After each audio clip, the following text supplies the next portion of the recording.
ഇൻഷാ അല്ലാ. ഇന്ന് ഞാൻ ഈസാ നബി അലൈഹിസ്സലാമിന്റെ കഥയാണ് പറഞ്ഞു തരാൻ പോകുന്നത്. അതാരായിരുന്നു ബാബാ? ഈസാ നബി അലൈഹിസ്സലാമിന്റെ പ്രാധാന്യം അദ്ദേഹത്തിന് നൽകിയിരുന്ന പദവിയിൽ നിന്നും വ്യക്തമാണ്. മുഹമ്മദ് നബി സ്വല്ലല്ലാഹു അലൈഹി വസല്ലമയ്ക്ക് മുമ്പുള്ള പ്രവാചകനും ദൂതനുമായിരുന്നു അദ്ദേഹം. ബനി ഇസ്രായേലിന്റെ അവസാന ദൂതനുമായിരുന്നു ഈസാ നബി അലൈഹിസ്സലാം. അദ്ദേഹത്തിന്റെ പേര് 25 തവണ പറഞ്ഞുകൊണ്ട് അള്ളാഹു ഈസാ നബിയുടെ കുടുംബത്തിൽ ഒരു പ്രത്യേക അനുഗ്രഹം നൽകിയിട്ടുണ്ട്. അദ്ദേഹത്തിന്റെ മാതാവിന്റെ പേര് 31 തവണയും പരാമർശിക്കപ്പെട്ടിട്ടുണ്ട്. മാഷാ അല്ലാ. ബാബാ, വേഗം കഥ പറയൂ, ഞാൻ വളരെ ആകാംക്ഷയിലാണ്.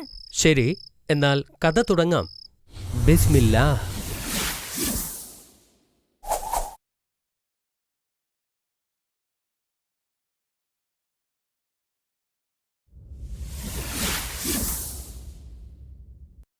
പ്രവാചകൻ സക്കരിയ നബി അലൈഹിസ്സലാമിന്റെ കഥയിൽ പ്രവാചകൻ മറിയം റളിയല്ലാഹു അൻഹയുടെ രക്ഷകരായി മാറുന്നത് നാം കണ്ടു.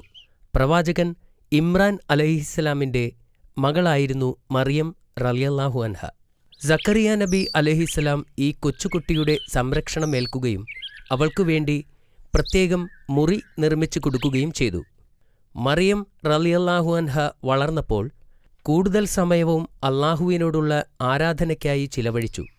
മറിയം റളിയല്ലാഹു അൻഹായുടെ ആവശ്യങ്ങൾ അറിയുന്നതിനു വേണ്ടി പ്രവാചകൻ എല്ലാ ദിവസവും അവരെ സന്ദർശിച്ചിരുന്നു. ഇത് വർഷങ്ങളോളം തുടർന്നു. പ്രവാചകൻ അവരെ പഠിപ്പിക്കുകയും വഴികാട്ടിയാവുകയും ചെയ്തിരുന്നു. മറിയം റളിയല്ലാഹു അൻഹ മുതിർന്നപ്പോൾ അള്ളാഹുവിൻ്റെ കടുത്ത ആരാധകയായി മാറി രാവും പകലും അള്ളാഹുവിനെ സ്തുതിച്ചുകൊണ്ടിരുന്നു. ഒരു ദിവസം പതിവ് പോലെ തന്റെ മുറിയിൽ മറിയം റളിയല്ലാഹു അൻഹ പ്രാർത്ഥിക്കുകയായിരുന്നു. അപ്പോൾ ഒരു മലക്ക് പുരുഷന്റെ രൂപത്തിൽ അവരുടെ മുൻപിൽ പ്രത്യക്ഷനായി. മറിയം റളിയല്ലാഹു അൻഹ ഭയന്നുപോയി. അയാൾ അവരെ ഉപദ്രവിക്കാൻ വന്നതാണെന്ന് കരുതി അവർ ഉച്ചത്തിൽ പറഞ്ഞു, നിങ്ങളിൽ നിന്ന് ഞാൻ അള്ളാഹുവിനോട് അഭയം തേടുന്നു. നിങ്ങൾ അള്ളാഹുവിനെ ഭയക്കുക.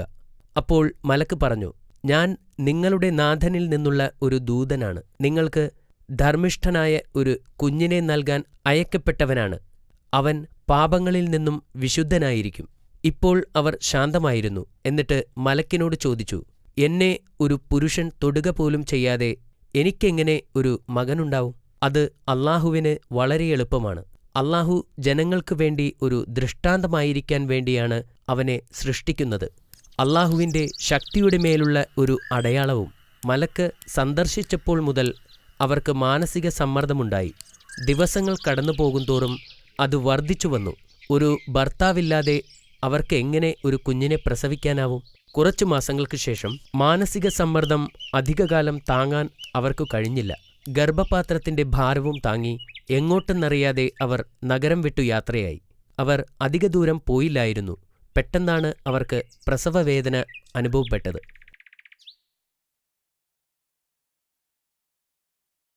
അവർ ഉണങ്ങിയ ഈന്തപ്പനയുടെ നേരെയിരുന്നു. അവർ ഒരു മകനെ പ്രസവിച്ചു. മറിയം റളിയല്ലാഹു അൻഹ തന്റെ പിഞ്ചു കുഞ്ഞിന്റെ മുഖത്തു നോക്കിയപ്പോൾ അവർക്ക് വിഷമമുണ്ടായി. പിതാവില്ലാത്ത ഈ കുഞ്ഞിനെ ഞാൻ എങ്ങനെ ഈ ലോകത്തേക്ക് കൊണ്ടുപോകും? ഇത് സംഭവിക്കുന്നതിന് മുമ്പ് ഞാൻ മരിച്ചിരുന്നെങ്കിൽ ഇങ്ങനെ സംഭവിക്കില്ലായിരുന്നു എന്ന് അവർ ചിന്തിച്ചു. പെട്ടെന്ന് ഒരു മലക്കിന്റെ ശബ്ദം കേട്ടു. ദുഃഖിക്കാതിരിക്കുക. ആ ശബ്ദം പറഞ്ഞു, അള്ളാഹു നിങ്ങൾക്ക് താഴെ ഒരു നദി സൃഷ്ടിച്ചിട്ടുണ്ട്. നിങ്ങൾക്ക് മുൻപിലുള്ള ഈ മരം കുലുക്കുക. അപ്പോൾ പാകമായ പഴങ്ങൾ താഴെ വീഴും. അത് കഴിക്കുകയും വെള്ളം കുടിക്കുകയും ചെയ്യുക. അപ്പോൾ നിങ്ങൾക്ക് നഷ്ടപ്പെട്ട ശക്തി തിരിച്ചു കിട്ടും. അള്ളാഹുവിങ്കിൽ നിന്നുള്ള അനുഗ്രഹമാകുന്നു അത്.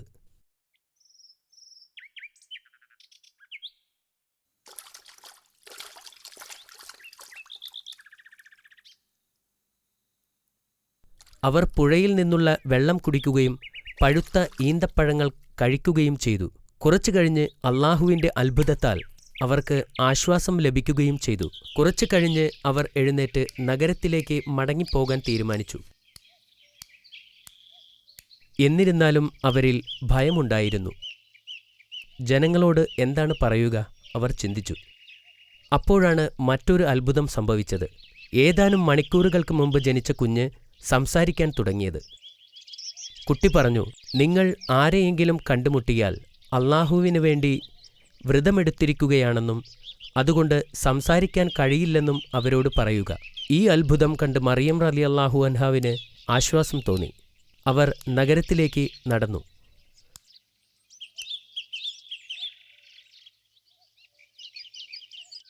അവർ പ്രതീക്ഷിച്ചതുപോലെ അവരുടെ കൈകളിൽ ഒരു കുഞ്ഞുമായി നഗരത്തിലെത്തിയപ്പോൾ ജനങ്ങൾക്ക് ജിജ്ഞാസയായി. നിങ്ങൾ ഒരു വലിയ പാപം ചെയ്തിരിക്കുന്നു. ജനങ്ങൾ അവരെ ശാസിച്ചു. എന്നാൽ അവർ ശാന്തത പാലിച്ചു. അവർ അവരുടെ വിരൽ ചുണ്ടുകളിൽ വച്ച് അവർക്ക് സംസാരിക്കാൻ കഴിയില്ല എന്ന് ആംഗ്യഭാഷയിലൂടെ കുഞ്ഞിനെ ചൂണ്ടിക്കൊണ്ട് പറഞ്ഞു. ജനങ്ങൾ രോഷാകുലരായി. ഞങ്ങൾ എങ്ങനെ ഈ കുഞ്ഞിനോട് സംസാരിക്കും? എന്നാൽ കുട്ടി സംസാരിക്കാൻ തുടങ്ങിയപ്പോൾ ജനങ്ങൾ അമ്പരന്നു. കുട്ടി മെല്ലെ സംസാരിച്ചു. ഞാൻ ദൈവത്തിൻ്റെ അടിമയാണ്. അള്ളാഹു എനിക്ക് ഒരു ഗ്രന്ഥം നൽകുകയും എന്നെ അവൻ പ്രവാചകനാക്കുകയും ചെയ്തിരിക്കുന്നു. എനിക്ക് ബോധനം വന്നു കിട്ടിയതിനു ശേഷം അവരെനിക്ക് ജന്മം നൽകി. ഞാൻ ജനിച്ച ദിവസവും മരിക്കുന്ന ദിവസവും ജീവനോടെ എഴുന്നേൽപ്പിക്കപ്പെടുന്ന ദിവസവും എനിക്ക് സമാധാനം. കുഞ്ഞ് സംസാരിച്ചു കൊണ്ടിരുന്നപ്പോൾ ആളുകൾ ആശ്ചര്യത്തോടെ നോക്കിയിരുന്നു. ഇതൊരു അസാധാരണ കുഞ്ഞാണെന്നും അത് അള്ളാഹുവിൻ്റെ ശക്തിയാണെന്നും ആളുകൾ മനസ്സിലാക്കി. കുട്ടിയുടെ സംസാരത്തെ വിചിത്രമായ ഒരു തമാശയായി ചിലർ കരുതിയിരുന്നു. മറിയം റളിയല്ലാഹു അൻഹയ്ക്ക് ഇപ്പോൾ പ്രയാസങ്ങളില്ലാതെ നഗരത്തിൽ താമസിക്കുവാൻ കഴിഞ്ഞിരുന്നു. മറിയം റളിയല്ലാഹു അൻഹാവിൻ്റെ കഥ കേട്ടപ്പോൾ യൂസഫ് നബി വലിയ അത്ഭുതത്തോടുകൂടി ഇങ്ങനെ പറഞ്ഞു. ഒരു വിത്തില്ലാതെ ഒരു വൃക്ഷം വളരുമോ? അദ്ദേഹം അവരോട് ചോദിച്ചു. അതെ, അവർ മറുപടി നൽകി. ആദ്യ തവണ അള്ളാഹു സൃഷ്ടിച്ചതിനൊന്നും വിത്തില്ലായിരുന്നു. പിന്നെ അദ്ദേഹം വീണ്ടും ചോദിച്ചു, ഒരു പങ്കാളിയില്ലാതെ ഒരു കുട്ടിയെ പ്രസവിക്കാൻ സാധിക്കുമോ? അതെ. മറിയം റളിയല്ലാഹു അൻഹ മറുപടി പറഞ്ഞു. അള്ളാഹു ആദം നബിയെ സൃഷ്ടിച്ചപ്പോൾ സ്ത്രീയോ പുരുഷനോ ഇല്ലായിരുന്നു. ഈസാ നബി വളരുന്നതനുസരിച്ച് അദ്ദേഹത്തിൻ്റെ പ്രവചനശക്തിയും വളർന്നു. അത്താഴത്തിന് അദ്ദേഹത്തിൻ്റെ കൂട്ടുകാർ എന്തു ഭക്ഷണമാണ് കഴിക്കാൻ പോകുന്നതെന്നും അവർ ഒളിച്ചുവച്ചിരിക്കുന്ന സാധനങ്ങൾ എവിടെയാണെന്നും അദ്ദേഹത്തിന് പറയാൻ കഴിയുമായിരുന്നു. അദ്ദേഹത്തിന് 12 വയസ്സുള്ളപ്പോൾ അദ്ദേഹം തൻ്റെ മാതാവിനോടൊപ്പം ജെറുസലേമിലേക്ക് പോയി.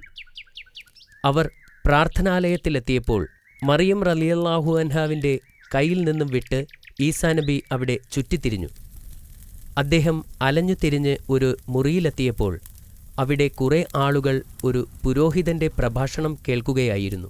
അവിടെ ഇരിക്കുന്നവരെല്ലാം മുതിർന്നവരായിരുന്നെങ്കിലും പ്രവാചകന് അവരോടൊപ്പം ഇരിക്കാൻ ഭയം തോന്നിയില്ല. കുറച്ചുനേരം അവരുടെ പ്രഭാഷണം ശ്രദ്ധിച്ച ശേഷം അദ്ദേഹം എഴുന്നേറ്റ് നിന്ന് ചോദ്യങ്ങൾ ചോദിക്കാൻ തുടങ്ങി. പഠിപ്പിച്ചുകൊണ്ടിരുന്ന പുരോഹിതന്മാരെ അദ്ദേഹത്തിൻ്റെ ചോദ്യങ്ങൾ അസ്വസ്ഥരാക്കി. കാരണം അവർക്ക് അതിനുത്തരം നൽകാൻ കഴിയില്ലായിരുന്നു. പുരോഹിതന്മാർ അദ്ദേഹത്തെ നിശബ്ദനാക്കാൻ ശ്രമിച്ചു. പക്ഷേ നബി അവരെ അവഗണിച്ചു. അദ്ദേഹം ചോദ്യങ്ങൾ തുടരുകയും അദ്ദേഹത്തിൻ്റെ അഭിപ്രായം പ്രകടിപ്പിക്കുകയും ചെയ്തു. ഈ വാദപ്രതിവാദത്തിൽ മുഴുകിയതുകൊണ്ട് അദ്ദേഹം തൻ്റെ മാതാവിൻ്റെ കാര്യം മറന്നുപോയി. ഇതിനിടയിൽ മറിയം റളിയല്ലാഹു അൻഹ വീട്ടിലേക്ക് പോയി. അവരുടെ മകൻ അവരുടെ ബന്ധുക്കളുമായോ സുഹൃത്തുക്കളുമായോ വീട്ടിലേക്ക് പോയിട്ടുണ്ടാകുമെന്ന് അവർ കരുതി. എന്നാൽ വീട്ടിലെത്തിയപ്പോൾ മകൻ തിരിച്ചെത്തിയിട്ടില്ലെന്ന് അവർക്ക് മനസ്സിലായി. അവർ അദ്ദേഹത്തെ കണ്ടെത്തുവാൻ പട്ടണത്തിലേക്ക് ഓടി. അവർ മണിക്കൂറുകളോളം അദ്ദേഹത്തെ തിരഞ്ഞു. ഒടുവിൽ പുരോഹിതന്മാർക്കിടയിൽ ആശയവിനിമയം നടത്തുകയും അവരുമായി ചർച്ച ചെയ്യുകയും ചെയ്യുന്ന മകനെ അവർ കണ്ടു. മറിയം റളിയല്ലാഹു അൻഹയ്ക്ക് അദ്ദേഹത്തോട് വലിയ ദേഷ്യം തോന്നി. കാരണം അവർ കുറെ വിഷമിച്ചിരുന്നു. എന്നാൽ പ്രവാചകൻ ശാന്തനായി പറഞ്ഞു, പുരോഹിതന്മാരോടൊപ്പം വാദപ്രതിവാദം നടത്തുമ്പോൾ സമയം ഒരുപാട് പോയത് ഞാൻ അറിഞ്ഞില്ല.